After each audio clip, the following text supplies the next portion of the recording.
what the team you're rooting for in the NBA playoffs says about you. I know this is late, but I wanted to include the play-in teams too. Plus, this weekend was kind of busy for me, so yeah. If you're rooting for the Thunder, you are very good at arguments. You never speak on anything without doing your research, and I'm talking citing at least 3 sources. You have such a way with words and a way with presenting information that you could probably convince me right now today that the sky isn't blue. And also, you know ball so well, you probably have a degree in it. You don't speak on anything at all unless you are absolutely prepared and you know everything about the subject. If you're rooting for the Cavaliers, then quite simply put, you know ball.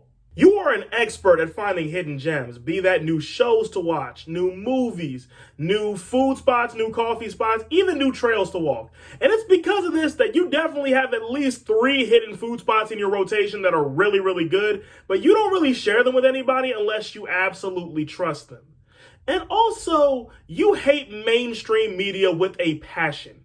If you're rooting for the Rockets, you are young at heart. You are fluent in the language of SpongeBob references. For instance, where's the leak, ma'am? Also, you are never afraid to have a good time, which is why your friends always invite you to everything. And even if they don't, that's fine because you just show up and nobody questions it. You're also very impulsive, which is both your best and your worst character trait. Like, you're always ready to make the night a legendary night, but you might run out of money by the end and have your arm broken. If you're rooting for the Celtics, you're basic. Come on, you're probably rooting for this team because they're one of like 3 teams you know, and you just have the basic bottom line answer for everything. Your favorite ice cream flavor is probably vanilla. Your favorite superhero is probably Superman, Batman, or Spider-Man, by which I mean Peter Parker. And I'm willing to bet money you rooted for the Chiefs in the NFL playoffs too. If you're rooting for the Lakers, you are loud for no reason. You're basically the Brian Griffin of the friend group. You have a lot to say about topics you know nothing about. You like to sound like you're educated even though you don't read. You're often proven wrong by nothing more than a simple Google search, and you've died on many a hill in your time. Like, a ton of hills. It's ridiculous how many hills you die on.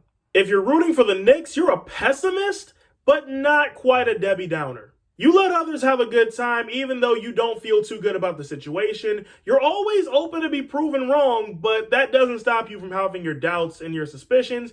You also always have a plan B for just about everything, and a lot of times even a plan C. What I'm trying to get at is you're the type that hopes for the best, but always expects the worst.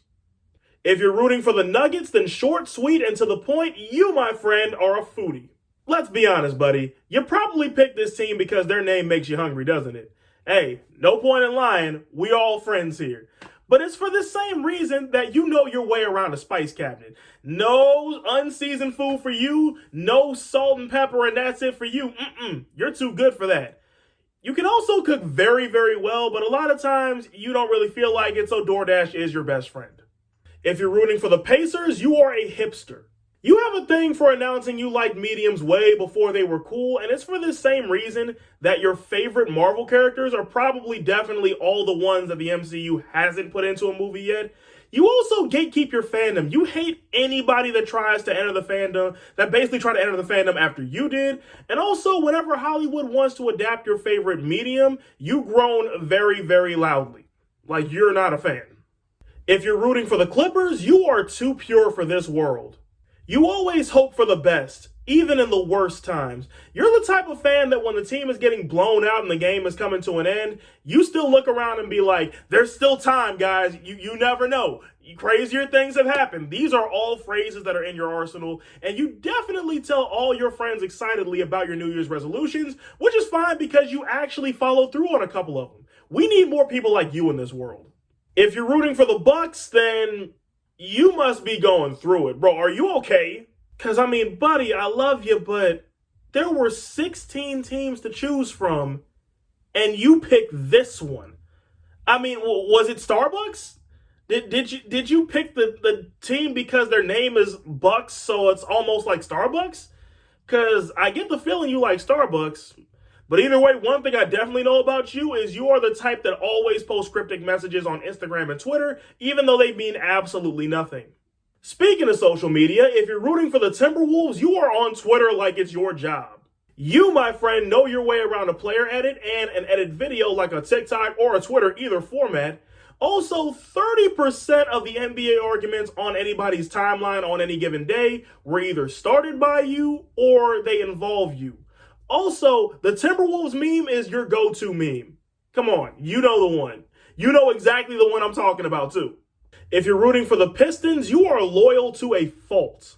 You are a ray of light in a world that desperately needs it. Even when the team is struggling, even when they're the worst team in the league, you still watch the games and you still go to the games. Matter of fact, when the Pistons made the playoffs, you probably actually cried. The first thing you thought about was the 26-game losing streak. A tear rolled down your eyes. If you're rooting for the Warriors, you're what I like to call a new loyal. You first joined the fan base as a bandwagon, be it when they first won the finals in 2015, during the KD Super Team Warriors, or when they won in 2022. The bottom line is you were not originally a fan of this team, but after you joined the fan base, you decided to stick it out to the bad times. You've also probably been to San Francisco before, and you're low-key one of the nicest people on this video. If you're rooting for the Magic, you are a Disney adult. You've been to Disney World or Disneyland at some point in the last year. You definitely have another trip planned. Open up your calendar. Open up your calendar. You do.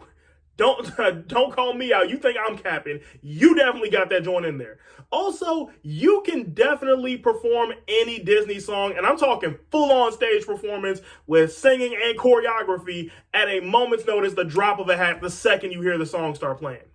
If you're rooting for the Grizzlies, you're kind of clumsy. Now, some days are good for you, but a lot of days are not. And you're so clumsy, it actually defies physics, as in you fall up the stairs somehow, and you could probably find a way to spill things on the ceiling. And also, you've probably banged your toe on just about every surface in your house. And finally, if you're rooting for the Heat, you constantly overstay your welcome. You might not be the first person to show up to an event. In fact, you never are, but you are always the last one to leave without fail, and you probably don't help cleaning up either. And you walk into other people's houses like you own the place. People just put up with it because you have exactly one redeeming quality, but they ask you to leave so often and so politely that they make up new ways to ask just for you. Well, that's all of them, but now I know you might be wondering, Evan, the Wizards didn't make the playoffs, so who are you rooting for? Well, my friend, I think I'm going to go with the Pistons. And on that note, I'll end this video for today. So love you guys, and always keep the vibes high.